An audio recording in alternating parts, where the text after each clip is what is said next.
Freddie Bristowe, I believe it's your second time at the British Open Real Tennis. Yeah, second time. My last time was 5 years ago, so it's been a while since I've been here. But I played at Queen's, of course, many, many times. It's good to be back, though.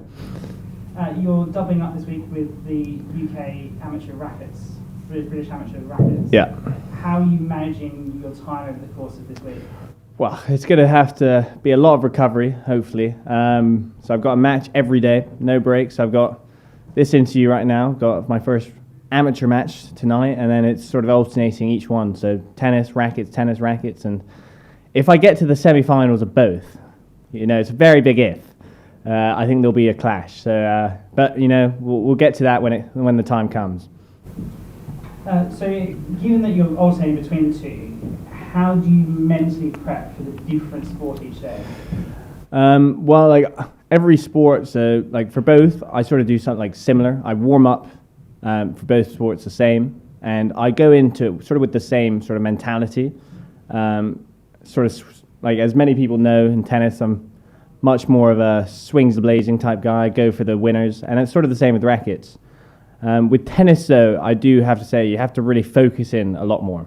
So rackets, as much as I love the sport, I would say you don't need to concentrate as much between rackets and tennis. Tennis takes a lot of focus and precision, whereas rackets is more hit and swing, and that's all you have to do there. Starting with the tennis, your first round singles with Tony Holland. Yeah. Someone you played a bunch recently, and yeah. So on. How do you anticipate that match going? Well, we had a tough match about a month ago in the Below Zeros back in New York, where I got off to a flying start and then he crept back in it. So my goal here is to just stay with it. So it's like, as I said, like tennis has a lot to do with concentration, and if you lose that concentration, that lack of focus, it could all go tumbling down. So my goal here is to start well and continue well and keep that level throughout the entire match.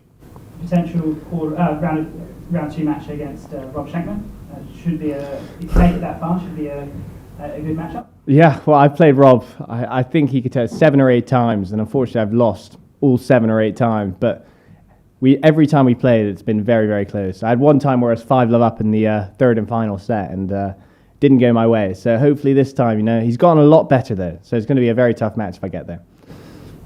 And in the doubles, playing with your old Wellington professional Adam player, tell me a bit about the partnership. Yeah, so I've known Ads for a long time now, and I thought it'd be good to come back and play with my roots, and so I'll be looking forward to it. He's we've been practicing a bit down at Wellington, and so hopefully when we get up here we'll be ready to go. And we got again a tough first round with Lewis and Levi, so we'll see how that match goes. And then over on the rackets, can you describe a bit about your draw for that?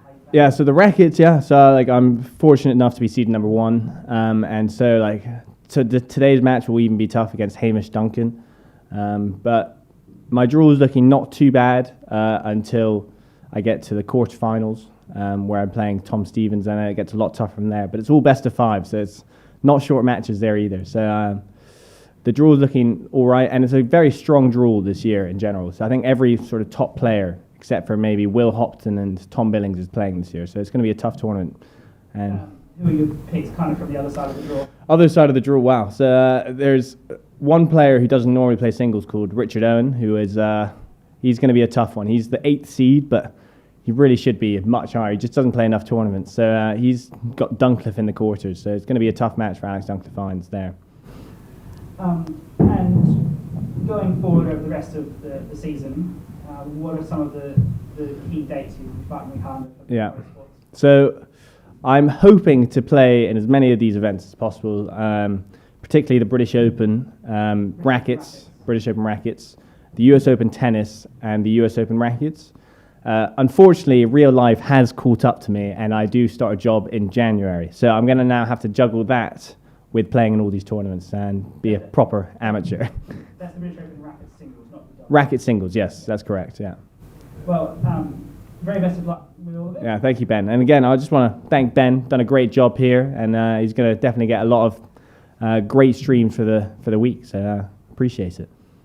Thank you very much, Freddie, and best of luck for both events. Yeah, thank you.